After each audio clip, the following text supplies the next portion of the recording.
할렐루야. 우리 만복의 근원 되신 하나님을 찬양합니다. 지난 시간에 우리는 구속사적 그 창조의 관점을 배웠어요. 그렇죠? 그렇게 1절을 살피면서 하나님께서는 새 하늘과 새 땅 곧 하나님과 하나님의 백성이 함께하는 영원한 하나님의 나라를 목표하시고 이 목표하신 바를 위해서 첫 창조를 시작하셨다. 기억하시죠? 예, 하나님께서 첫 창조를 시작하신 것은 새 하늘과 새 땅을 목표로 하시고 그리고 그 시작을 하시는 거예요. 따라서 우리는 첫 창조는 새 창조를 향하여 가고 있으며 새 창조를 통해서 첫 창조는 완성되었다라는 사실을 기억해야 합니다. 그런데 이 첫 창조가 새 창조를 위하여 시작되었다라는 표현을 혹시 첫 창조의 무의미함으로 이해하시는 분들이 계시진 않습니까? 설마 안 계시겠죠? 네. 어차피 실패와 실수도 없으신 하나님께서 첫 창조를 새 창조로 완성하신다면 지금 우리가 살아가고 있는 이 세상의 삶은 아무런 의미도 가치도 없는 것은 아닌가, 이런 생각을 하는 거죠. 그러나 이 사실을 우리가 분명히 기억해야 합니다. 하나님께서는 어떠한 것도 의미 없이 목적하시는 바 없이 행하시는 분이 아니라는 점이에요. 하나님께서는 이 처음 창조를 시작으로 하나님의 나라를 완성해 가시고 계시기 때문에 그 과정 역시 우리에게는 매우 중요한 그러한 삶이 되는 것입니다. 왜 그럴까요? 창세전부터 택하심을 받은 하나님의 백성은 처음 창조로부터 시작된 역사를 살아가면서 하나님을 알게 되고 하나님을 사랑하게 되며 하나님을 닮아가는 시간이 그렇게 되어져 간다라는 걸 우리가 인식하게 되기 때문에 그래요. 그렇기 때문에 우리가 이 땅을 살아가는 모든 순간들, 역사라고 하는 이 시간들은 우리에게는 너무나 소중한 시간이 되는 것입니다. 자, 하나님께서는 첫 창조 세계 안에 하나님의 백성과 하나님의 백성이 아닌 이들을 함께 살게 하셨어요. 그렇죠? 우리는 이 땅에서 믿는 사람과 믿지 않는 사람이 함께 살아간단 말이죠. 하나님의 나라를 완성해 가시기 위해서 이 땅에서 또 구별을 해 가실 뿐만 아니라 그 누구도 하나님을 부인하는 것에 대한 핑계, 하나님을 부인하는 그 핑계를 대지 못할 그 당위성을 제공하십니다. 로마서 1장 20절부터 25절 말씀을 우리 함께 읽도록 하겠습니다. 로마서 1장 20절 25절 말씀입니다. 같이 읽습니다. 같이 읽습니다. 창세로부터 그의 보이지 아니하는 것들 곧 그의 영원하신 능력과 신성이 그가 만드신 만물에 분명히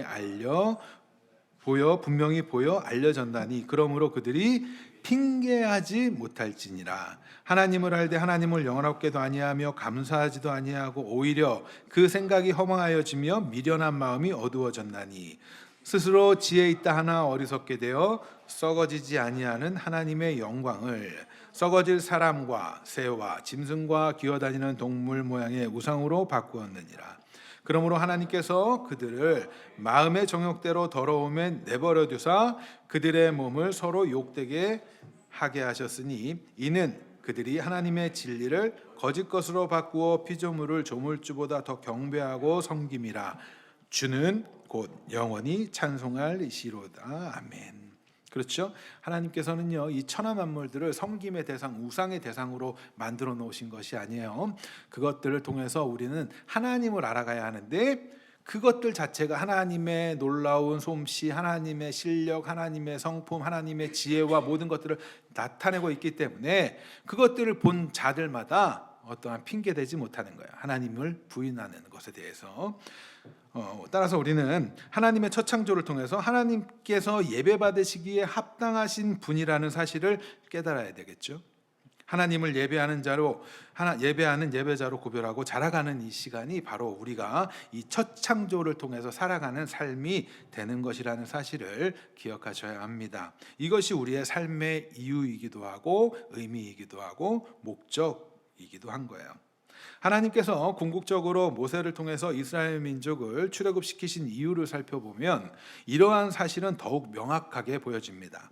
세상에서 종으로 노예로 살아갔던 이스라엘 민족을 출애굽시키신 궁극적인 목적이 무엇이에요? 하나님이 왜 그들을 출애굽시키세요? 왜 시키십니까? 네? 왜 출애굽시키세요?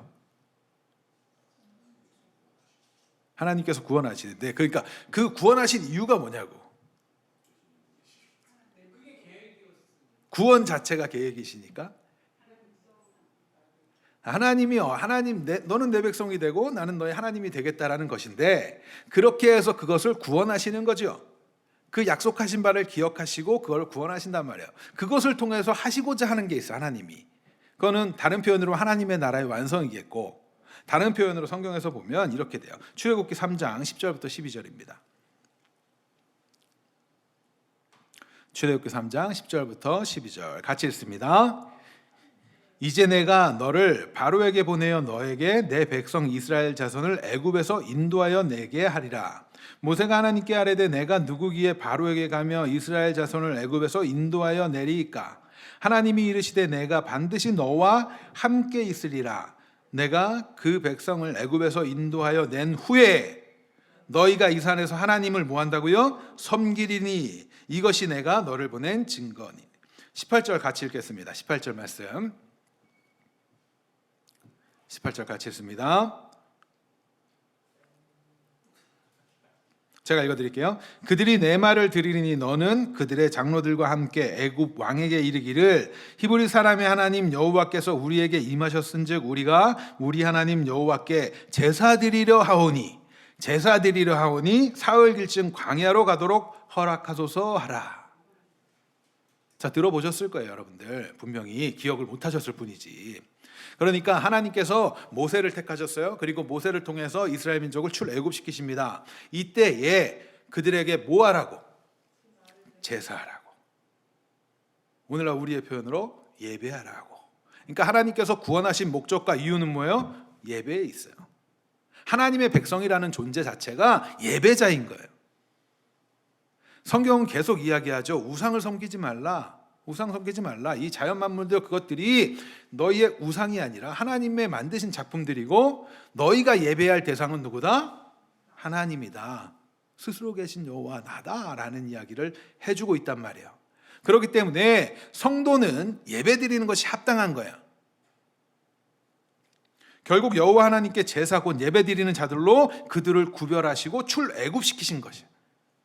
따라서 하나님의 은혜로 부름받고 하나님의 은혜로 구원받은 자들, 이스라엘과 같이 세상에서 노예 생활하던 이 세상을 우리들 출애굽한 우리들의 삶은 예배를 목적으로, 예배자의 삶을 목적으로 이 세상을 살아가야 한다는 그 결론을 도출해낼 수 있는 것이죠. 여러분들 예배자의 삶을 살고 계십니까? 여러분들 예배자의 삶을 살아가는 것이 하나님의 뜻하신 바예요. 우리에게 이 땅을 살게 하시는 목적과 이유란 말이에요. 우리는 이 땅에서 예배를 훈련하는 거예요. 예배가 무엇입니까? 예배가 뭐예요? 하나님과 교제하고 또 여러 가지 표현들을 할 수 있죠. 예배학적으로는 뭐 찬양과 경배 이렇게 얘기해서 하나님을 높이는 것이고 하나님 앞에 엎드려지는 것이고 이런 표현들도 쓰지요. 중요한 건 하나님과 우리와의 만남이 있는 거라는 거예요. 특별히. 물론 그러한 삶을 우리는 매일매일 살아가야 하는 것이고 이렇게 모이는 이유는 함께 모여 하나님을 찬양하고 함께 모여 하나님을 예배하며 하나님의 말씀을 깨닫고 더욱더 우리 주 안에서 사랑을 실천하기 위해서 모이는 거예요. 그러나 교회는 부족한 이들이 모여있고 말씀드린 대로 우리는 이 땅을 훈련하고 목표로 삼아 걸어가고 있는 과정이기 때문에 때때로는 다툼도 있고 미움도 있고 싸움도 있고 분쟁도 있고 하는 일들이 발생하는 것이죠. 그럼에도 불구하고 우리는 그 안에서 자꾸 뭘 해보는 거예요? 자기 희생을 하고 사랑을 해보고 섬겨보고 이해해보려고 애쓰고 그러한 일들을 해가는 거예요. 우리는 어떻게 해요? 세상으로부터 종노릇하던 세상이 따라가던 그 길을 가던 그 자리에서 돌이켜 이제 하나님의 길로 걸어가는 자들로 부름받았기 때문에 그래요. 예배는 그저 바쁜 일상을 살아가는 우리들이 어쩔 수 없이 일주일에 내가 시간 내어 갖고 가는 것이 아닙니다. 제가 이 예배를 강조하는 이유가 뭐예요? 하나님께서 뜻하신 바가 예배자를 찾으신다고 했거든요. 예수님께서 누구를 찾아요? 영과 진리로 예배하는 예배자를 찾는다고 하셨어요. 우리는 그렇게 예배하고 있습니까? 우리의 삶이 예배자의 삶으로 살아가고 있어요. 특별히 이 코로나 시대를 우리가 살아가고 있으면서 많은 교회들에게 나타난 증상이라면 증상이랄까 하는 것이 뭐예요? 예배에 대해서 진지한 고민을 함과 동시에 예배를 떠나는 이들이 있다라는 거예요. 온라인 예배로 드리는 것도 매우 중요해요. 저는 그렇게 생각합니다. 우리는 어떠한 상황에서도 예배하고 있음이 중요해요. 그러나 그러한 것들 속에서 자꾸 그것이 무조건 옳고 편하니까 이렇게 생각하는 건 문제가 될 수 있어요. 교회는 모이기에 힘써야 되는 공동체입니다. 모여야 그 안에서 하나님의 사랑을 실천해 볼 수 있고, 모여야 그 안에서 하나님의 성품을 나타내 보여줄 수 있기 때문에 그래요.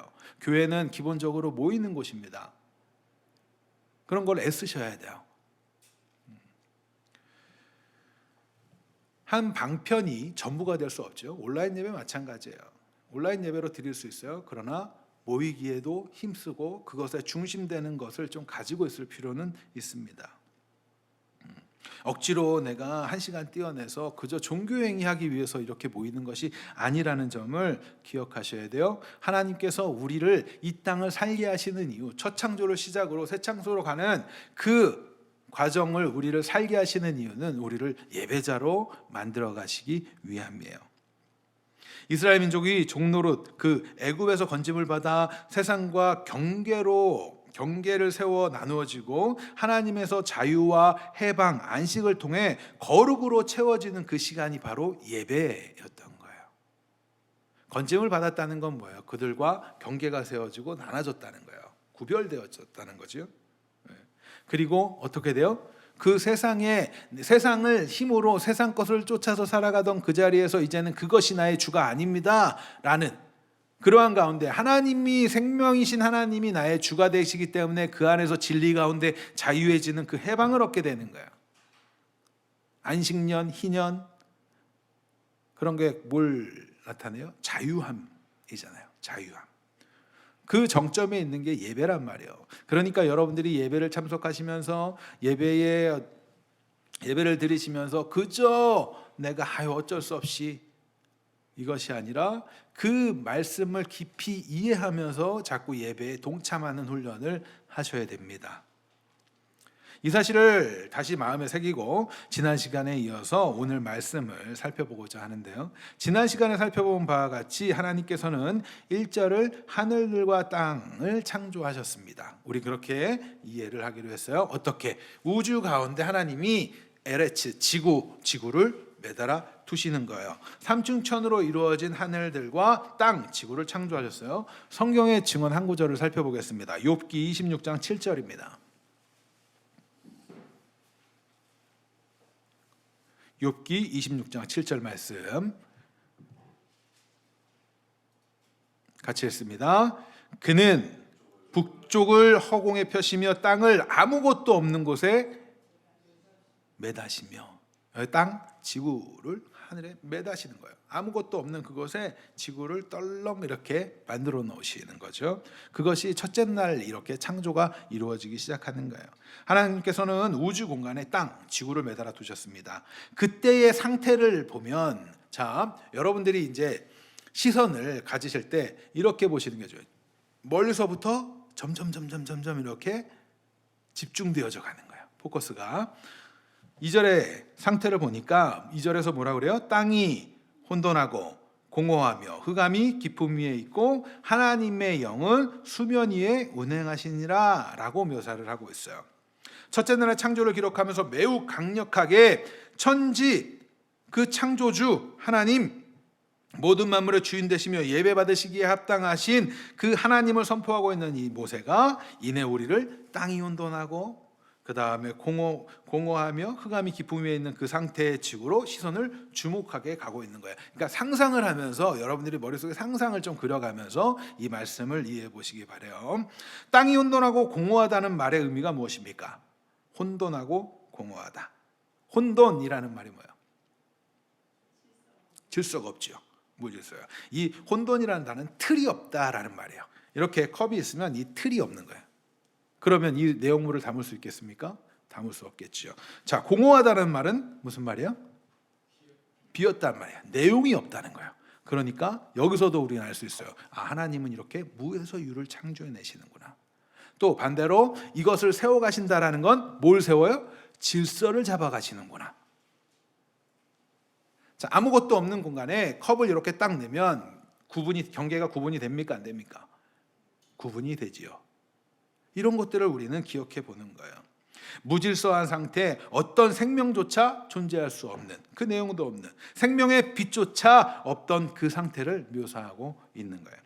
우리는 이 안에서 하나님의 은혜에 대해서 좀 더 생각해 봐야 할 필요가 있겠죠. 하나님의 은혜가 없다면 어떻게 될까요? 하나님께서 지금 이렇게 잡아놓은 질서들을 잠시 잠깐이라도 그 은혜를 거두시면 어떻게 될까요?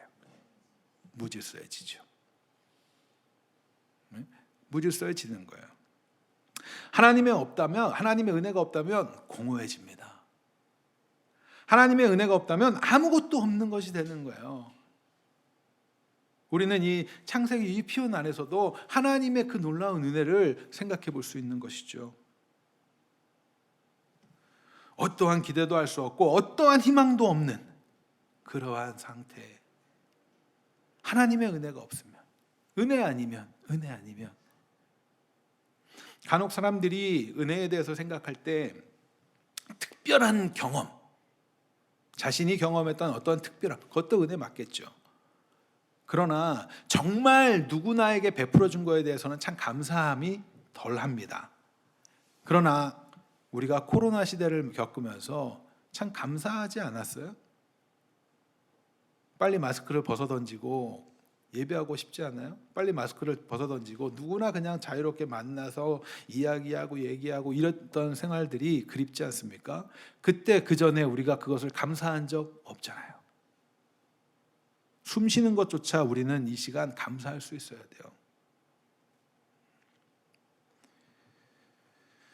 이렇게 하나님의 은혜가 빠지면, 하나님의 어떠한 실력 행사가 없다면 틀도 없고 내용도 없어요.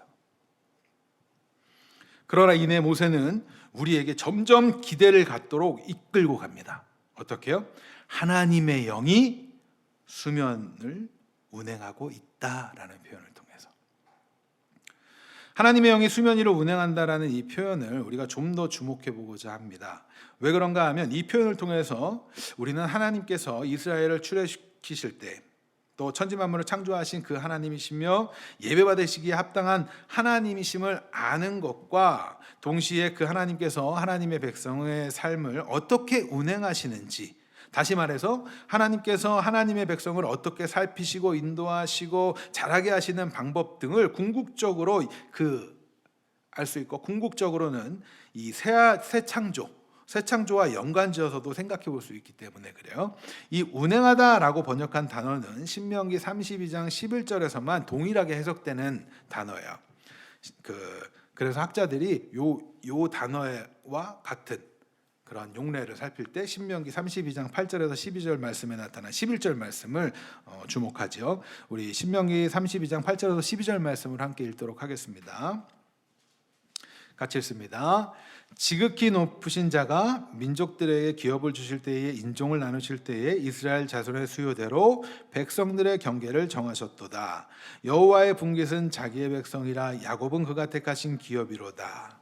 여호와께서 그를 황무지에서 짐승이 부르짖는 광야에서 만나시고 호위하시며 보호하시며 자기의 눈동자같이 지키셨도다. 11절 크게 했습니다. 마치 독수리가 자기 보금자리를 어지럽게 하며 자기 새끼 위에 너풀거리며 그의 날개를 펴서 새끼를 받으며 그의 날개 위에 그것을 엎는 것 같이 여호와께서 홀로 그를 인도하셨고 그와 함께한 다른 신이 없었도다. 아멘. 자, 지금 읽은 신명기 32장 11절에 너풀거리며 라는 단어가 등장하죠. 자기 새끼 위에 너풀거리며 뭐 이런 표현들 그렇게 등장해요. 오늘 본문에 운행하시다라는 단어와 같은 단어입니다. 성경을 이해할 때 그 용례를 살피는 것이 매우 중요해요. 성경을 이해할 때. 왜냐하면 우리는 지금 먼 훗날 고대에 말로 쓰여진 히브리어로 쓰여진 그것들을 이해하려고 하기 때문에 그것이 당시에 어떻게 사용되었나, 물론 이것들을 학자들이 연구하고 목사들이 또 연구를 하기도 하고 그래서 많은 해석들이 다 나와 있죠. 그러나 우리가 이제 이해할 때는 어떻게 해요? 그저 그것들을 잘 이해해 보면 되는 거예요. 이 구절은 이 신명기 32장은 모세의 노래에 등장하는 구절이에요. 이 모세의 노래가 무엇이냐 하면 가나안 땅에 이제 들어가게 될 이스라엘 민족이 하나님을 배신할 것을 하나님이 말씀하시고 그 이스라엘 민족에게 이제 타락할 것과 심판할 것, 이들이 이제 뭐 심판을 하면 또 그러겠죠. 하나님이 우리의 은혜를 살피지 않는다 뭐 이러면서 또 항의할 거 아니에요. 그때에 너네 이렇게 했어 라는 걸 증거로 주시기 위해서 이 모세의 노래를 가르쳐서 부르게 하십니다. 이때 등장하는 내용이에요. 그 안에서 우리는 하나님께서 어떻게 야곱을 하나님의 백성인 이스라엘로 만들어 가셨는가를 엿볼 수 있는 거예요.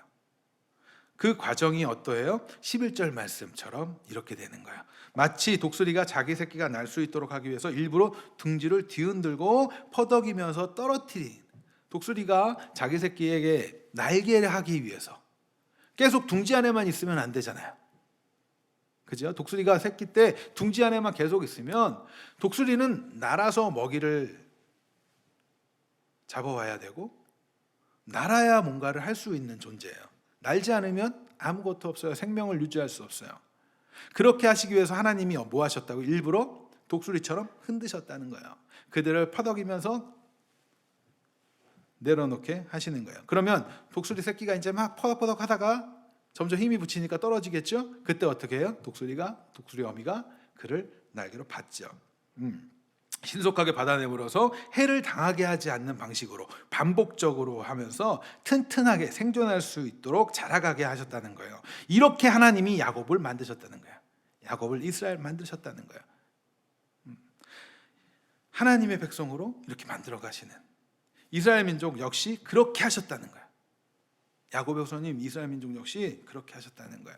그렇다면 하나님께서 출애굽 시키신 그 백성들을 그렇게 만드셨다면 오늘날 우리는 어떡할까요? 우리에 대해서 우리 역시 마찬가지예요. 오늘날 우리를 새로운 피조물로 만들어 가시면서 하나님이 우리에게 하시는 방법을 우리 엿볼 수 있는 거예요. 어떻게? 우리 강하게 하시기 위해서, 우리 살게 하시기 위해서, 튼튼하게 하시기 위해서 둥지를 흔드시고 우리를 떨어뜨리신단 말이에요. 그러나 염려 안 해도 돼요. 왜? 하나님은 실수와 실패 없이 우리를 다시 받으시니까. 간혹 신앙인으로 살면서 이런 생각에 빠질 때가 있어요. 왜 그리스도인인 우리가 이렇게 힘들고 괴롭고 어려움을 감당해야 하는가? 저도 그런 생각 굉장히 많이 했던 적이 있었어요. 왜 예수님을 믿는데도 불구하고 고달픈 삶을 살아야 하는가? 왜 광야 같은 인생을 살아야 하는가? 그냥 좋게만 해주시면 되는 거 아니야? 이런 불만이 차고 넘쳤던 때가 있어요. 그래서 때로는 세상으로 가고 싶을 때도 있었어요. 아니 또 저 같은 경우는 세상으로 나아갔었죠. 그러나 우리는 이 사실을 기억해야 돼요. 하나님께서는 아주 역동적으로 새 일을 행하실 것이라는 사실이에요. 하나님께서 하실 거예요.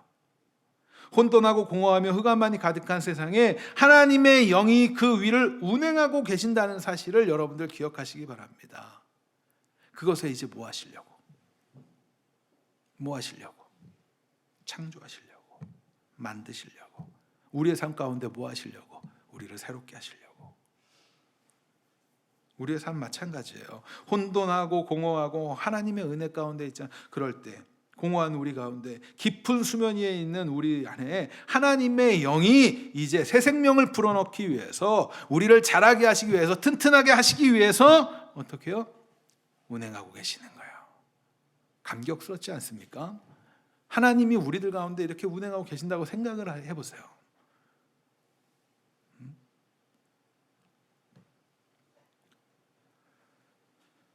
새 일을 행하실 것이라는 그 충분한 기대를 2절을 통해서 우리는 발견할 수 있는 거예요. 그것을 발견할 수 있기를 간절히 소망합니다. 어떠한 질서도 어떠한 내용도 없는 이 상태에 하나님의 영이 수면 위로 운행하고 계신다는 사실은 우리에게 이제 차고 넘치는 기대를 하게 하는 것이죠. 혹시 절망 가운데 있으십니까? 답답한 가운데 있으세요?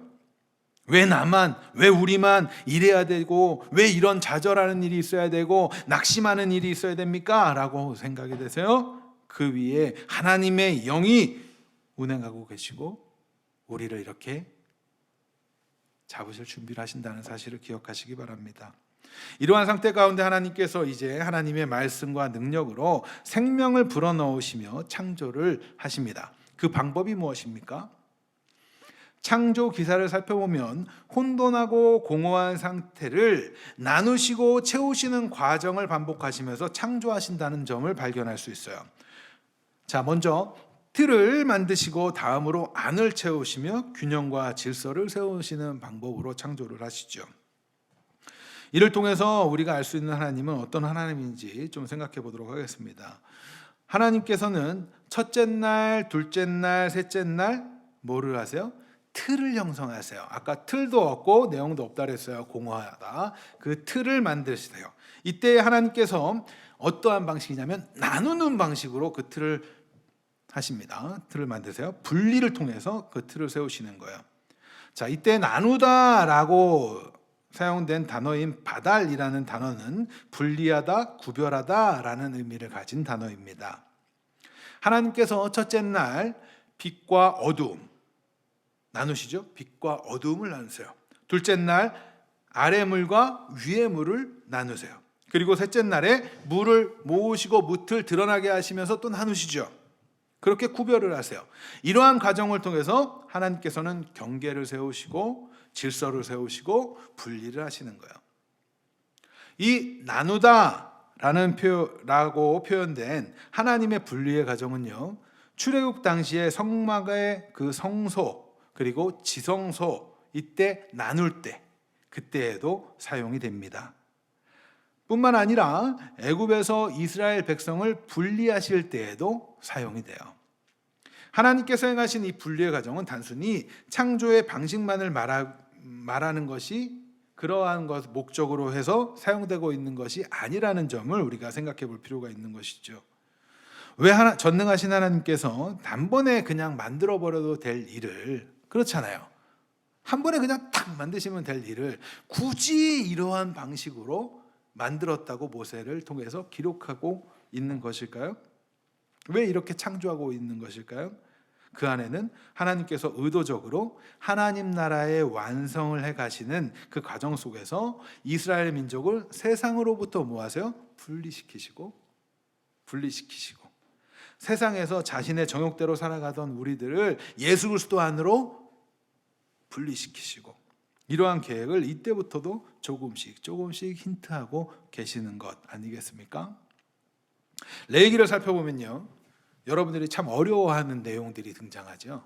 레위기, 삶에 대한 이야기를 하고 있는데 이때 정한 짐승, 부정한 짐승 끊임없이 분리하는 것이 나와요. 하나님 왜 계속 분리를 하실까요? 그거 왜 계속 분리해 주시는 거예요? 뭔가 거기엔 뜻하신 바가 있는 거예요. 나누다. 이때 나누다. 이 단어 속에 내재되어 있는 그 개념이 바로 거룩한 일을 위해서 선별하는 작업이기 때문에 그렇습니다.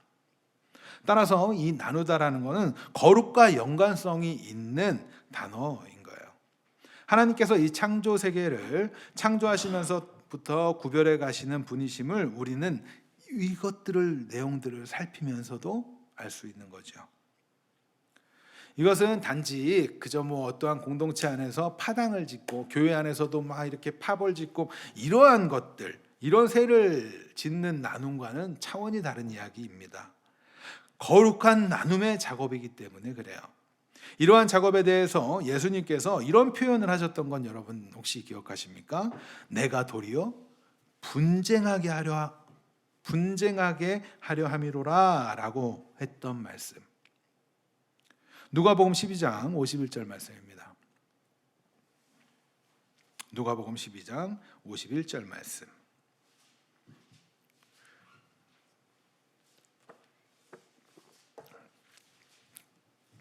같이 읽겠습니다. 내가 세상에 화평을 주려고 온 줄 아느냐? 내가 너희에게 이르노니 아니라 도리어 분쟁하게 하려 함이로라. 여러분들 이게 하나님 예수님 오셔가지고 왜 분쟁케 하시지? 이렇게 생각하시면 안 돼요. 하나님 그렇게 하나님의 말씀이 던져지면 그 안에는 세상과 분리가 일어나요. 여러분들이 말씀을 품고 있는 자들이 맞다면 세상으로부터 분리되는 일을 이제 살아가게 되는 거예요. 방향이 달라지는 거죠. 말씀이 들어왔음에도 불구하고 여전히 세상 가운데 그들이 살아가는 그 풍습을 쫓아 살아가는 그것은 지금 우리 신앙에 문제가 있다는 거예요. 내가 하나님을 믿는다고 하면서 동시에 그들을 똑같이 살아가는 그거 사람 좋은 게 아니에요. 말씀이 우리 가운데 임하시면 우리는 이제 그 자리가 좀 불편해져요. 그들이 추구하는 방식이 나하고는 좀 맞지 않아져요. 만약 아직까지도 이런 거를 경험하지 못하고 있다면 여러분은 다시 복음을 더욱더 붙들기 바랍니다. 그리고 자신의 삶을 점검해 보셔야 돼요. 나는 어떠한가? 하나님의 빛이 들어오면 어떻게 됩니까? 빛이 들어오면 어둠이 물러가게 되죠. 분리돼요. 하나님의 복음이 선포되면 죄와 분리가 되는 거예요. 구별되어져 가는 거죠. 이러한 하나님의 원칙이 이미 창조 기사에서 다뤄지고 있는 거예요. 뿐만 아니라 사도 바울은 이렇게 분리된 삶에 관하여서 고린도후서 6장 14절 말씀에서 빛과 어둠이 함께할 수 없다라고 강조해요. 분리가 일어나는 거죠. 고린도후서 6장 14절.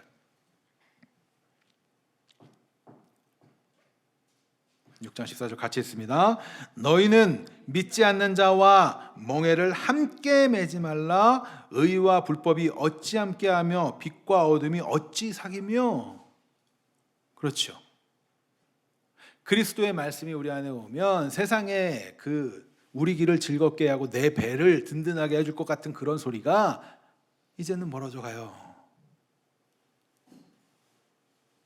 그럼에도 우리 계속 갈등하는 이유는 뭐예요? 우리는 지금 훈련하고 있으니까. 그러나 이러한 사실을 들었다면 이제 어떻게 해야 돼요? 양발 담그고 있으면 안 돼요. 찔리시는 분이 있나 본데 왜? 양발 담그려고 하면 안 돼요. 이거하고 비교할 가치가 아니잖아요. 재고 있는 게 얼마나 우매한 일입니까?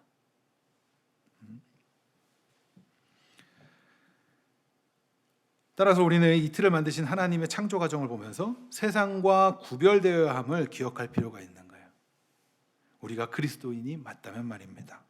자, 다음으로 하나님께서 창조하시는 과정은 채움의 과정이에요. 채워가세요.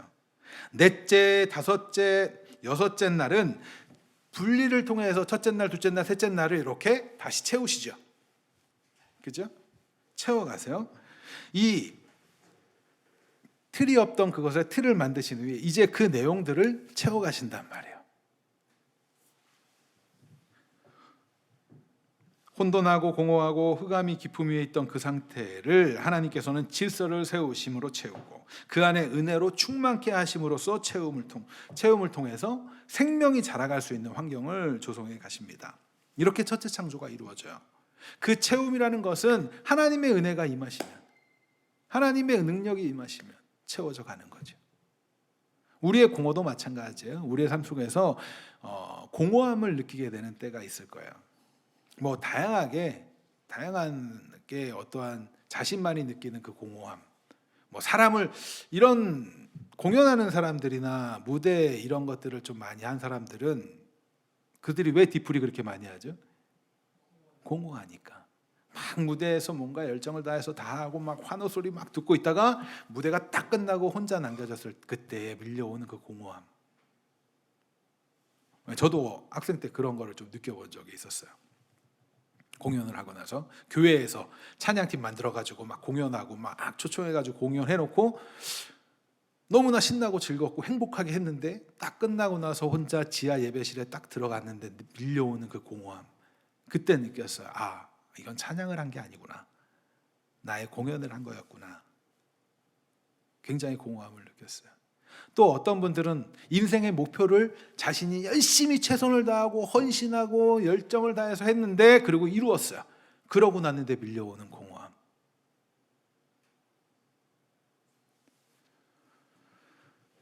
많은 사람들이 자신의 통장에 수많은 공공공공과 이렇게 찍히면 뭔가 든든할 것 같고 공허하지 아니할 것 같은 생각을 한다고 하죠. 그러나 과연 그럴까요? 여러분들 기사들 통해서 너무나 많이 봤잖아요. 있는 사람이 더 가지려고 애쓰고 욕심 한도 끝도 없이 가는 이유. 그러한 사람들이 또 어떠한 탈선의 길로 막 가게 되는 이유가 뭐예요? 공허하니까. 하나님의 은혜가 없으면 공허합니다. 하나님의 채움의 역사가 있지 않으면 공허해요. 아무리 많은 장비를 갖고 있고 아무리 많은 좋은 것들을 갖고 있고 다 한다 할지라도 그 안에 중심에 하나님이 계시지 않다면, 하나님의 은혜로 채워져 있지 않다면, 성령이 역사하고 있지 않다면 공허해요.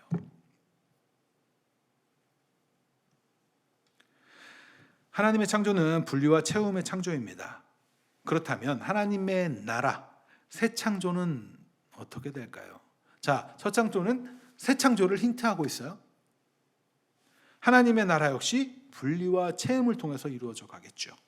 애굽에서 종노릇하던 이스라엘과 같은 우리를, 세상에서 종노릇하던 그렇게 살아왔던 우리들을 하나님께서 전적인 은혜를 베푸셔서 우리를 분리하시고 구별하시고 그 안에 임재하시면서 생명이 되시고 빛 되신 예수 그리스도로 우리에게 채우시죠.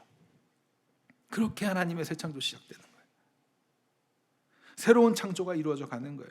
하나님의 나라는 그 안에 세상에서 분리된 그리스도 안에 있는 자들이 함께하는 나라입니다. 제가 반복해서 말씀드리는 표현 중에 하나가 천국 가고 싶습니까? 이거 물어보면서 그런 얘기하죠. 하나님과 함께 있는 것이 즐겁지 않은데 그 천국이 천국이 되겠냐고 그런 얘기 하잖아요. 우리는 이 땅에서 그저 천국이 내가 생각하는 상상 이상의, 이 땅에서 힘들고 괴로우니까 거기는 좋은 곳이라니까 그래서 가고 싶어요가 아니라 하나님이 그 하나님과 영원히 함께할 수 있기 때문에 가는 거예요. 그 하나님을 영원히 예배할 수 있기 때문에 가는 거라고요. 우리 요한계시록 보면은 천상에 있는 그들이 뭐예요? 찬양하죠. 예배하는 거예요. 우리 천국 가면 예배할 거예요. 갑자기 가기 싫어집니까? 갈등도 없이 하나님과 기뻐할 거예요. 주 안에서 사랑하는 우리들이 함께 모여 서로 얼싸안고 기뻐할 거예요.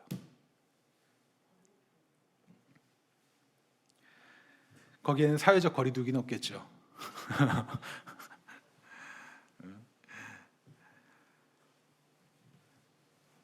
예수님께서 성령 신하셔서 이 땅에 오셨어요. 그 예수님께서는 우리의 모든 죄를 짊어지시고 십자가에서 죽임을 당하셨죠. 그리고 다시 살아나셨어요. 성령을 보내시겠다. 성령이 임하셨죠. 우리들 가운데 성령이 임하셨잖아요. 우리들 가운데 일하시는 거예요. 우리들을 채우실 거예요.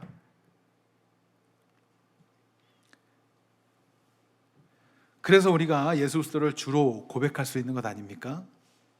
하나님의 은혜가 우리들 가운데 성령의 충만함으로 채워져서 우리는 새롭게 창조가 되는 것이에요. 우리 지난 시간에 읽었던 너희는 새로운 피조물이라. 이전 것은 지나갔으니 새 것이 되었도다. 하나님 우리를 그렇게 만드신다고요. 이 과정이 그러한 과정이라고요. 그래서 우리는 이 땅을 살면서 열심히 살아야 돼요.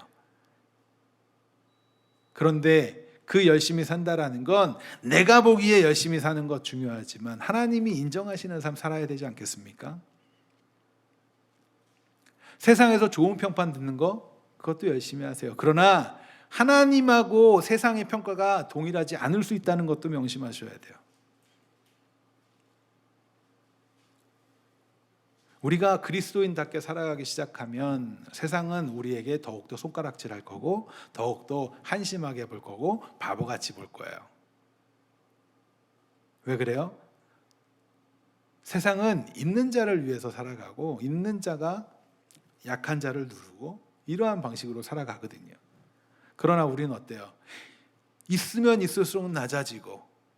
갖고 있는 게 있을수록 더 베풀고 섬겨야 되는 자리가 우리의 자리이기 때문에 그래요.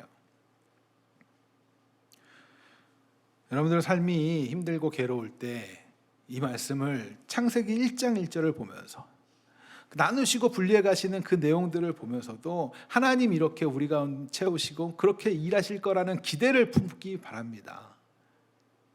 아니 천지 만물을 창조하시고 우리에게 이 많은 은혜를 베푸신 하나님이 그냥 우리를 내버려 두시는 이유가 뭐겠어요? 튼튼하게 자라라고, 바로 성장하라고, 새로운 피조물로 만들어 가시기 위해서 하시는 것 아닙니까?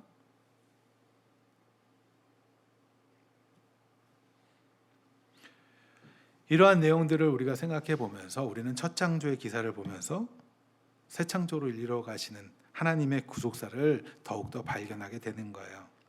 주 안에서 정말 사랑하는 성도 여러분, 새로운 피조물 되신 성도 여러분, 창조 기사뿐만 아니라 성경은 처음부터 하나님의 나라가 어떻게 이루어져 가는가에 대해서 기록하고 있습니다. 어떻게 혼돈과 공허하며 흑암 가운데 있는 이것을 삼위 하나님께서 일하시면서 그 죄로 가득한 이 세상에 말씀이요 빛이요 생명 되신 예수님께서 우리 이 땅에 오셔서 이 일을 완성해 가시는가를 담고 있는 게 바로 성경이고 그것이 하나님의 지혜인 거예요. 성경에서 자꾸 다른 걸 찾으려고 하시면 안 됩니다. 어떻게 하면 내가 돈 벌 수 있을까? 어떻게 하면 내가 부자 될 수 있을까? 어떻게 막 섬겨가지고 그렇게 해서 부자 된 이런 거가 성경에 쓰여 있는 게 아니에요. 우리가 예수 그리스도 안에서 다시 태어난 하나님의 새로운 피조물이라는 사실을 믿는다면 우리는 이제 하나님의 은혜로 채워진 가운데 구별되는 삶을 살아내야 돼요. 애쓰며 살아가야 돼요. 이 예배 우리 구별되기 위해서 행하는 거예요. 구별되는 훈련해가는 거예요. 나는 다른 사람들은 예를 들어서 주일에 장사하시는 분들 있잖아요. 장사할 수도 있겠죠. 그런데 자신의 믿음이 성장해 가면서 나는 세상의 그것이 아니라 하나님의 은혜 가운데 살고 과감히도 또 때로는 포기해 보는 것도 훈련해 보는 거예요. 우리의 인생을 결론 나는 게 아니잖아요. 우리의 결론이 이미 하나님 안에서 하나님의 나라 안에 거할 것이고, 그렇다면 이 땅은 우리는 훈련해 보는 거구나. 이때는 이렇게 문제를 만나요? 기대해 보세요. 그걸 통해서 내가 또 무엇을 바꿔야 하지? 내가 또 어떻게 자라가야 되지? 어떠한 방향으로 걸어야 되지를 확인해 보는 거예요. 많은 사람들이 이런 얘기를 종종 합니다. 군대 국방부식에 얘기하면서 군대에 있으면서도 사람들이 그래도 버틸 수 있는 이유가 뭘까요? 시간은 흘러가니까. 그 얘기는 뭐예요? 끝날은 이미 정해져 있거든요. 그래서 버틸 수 있어요. 우리의 인생도 마찬가지 아니에요? 하나님의 나라 안에 하나님의 백성으로 온전히 하나님 실패하실 수 없이 우리 해가실 거예요. 그런데 우리의 인생에서 발견되는 문제들, 그것이 뭐 그렇게 큰일이라고. 그것을 통해서 이제 또 바뀌어야 될 것이 무엇이고 또 내가 변화해야 될 것이 무엇이고 우리가 함께 걸어가야 될 길이 어디인지를 자꾸 확인하는 작업을 여러분들 행하시기 바라요. 하나님의 백성은요, 하나님 나라의 방식으로 이 땅을 살아보는 훈련을 하는 겁니다. 그런데 하나님의 나라의 방식으로 살아갈 때는 이 세상의 방식과는 계속 충돌이 있을 거예요. 충돌이 있다고요. 그래서 갈등하게 되는 거겠죠. 이스라엘 민족도 계속 그래왔잖아요. 그들의 신이 더 좋아 보이는 거예요. 하나님은 부정하기 좀 못하겠으니까 산당을 2개 만들어 놓고 섬기는 거예요. 우리가 딱 그러고 있는 것 아니에요? 아니요, 이제는 바뀌어져 봐야죠. 세상은 세상의 방식대로 사는 것이고 우리는 하나님 나라의 방식대로 사는 거예요. 그거 훈련하는 거예요. 우리 그렇게 한번 해보길 간절히 소망합니다. 한번 해봅시다. 일주일 동안 한번 그렇게 살아보고 넘어질 수도 있어요. 실패할 수도 있어요. 이 험한 세상 살아가는 동안 우리는 계속 반복해서 실패할 거예요. 그럴 때마다 뭐 하면 돼요? 그리스도를 붙드는 거예요. 그거 하면 우리는 다 끝나는 거예요. 그래서 우리는 제가 가끔 이야기하잖아요. 세상 앞에서는 당당하고 하나님 앞에는 겸손해라 막 이런 표현 만들어가지고 막 제가 쓰면서 하잖아요. 그런데 하나님 앞에 겸손하면 우리의 뻔뻔함이 있어요. 우리는 좀 뻔뻔해야 돼요. 하나님 앞에. 그래서 다시 나오는 거예요. 실패하고 넘어지고 좌절하고 또 그리고 뻔뻔하게 다시 나오는 거예요. 그럼에도 하나님은 우리를 품어주세요. 그 기대를 하시고 수면 가운데 운행하시는 성령님의 역사가 우리들 가운데 일어날 것을 기대하시기 바랍니다. 그렇게 한 주간 살아보시길 간절히 소망합니다.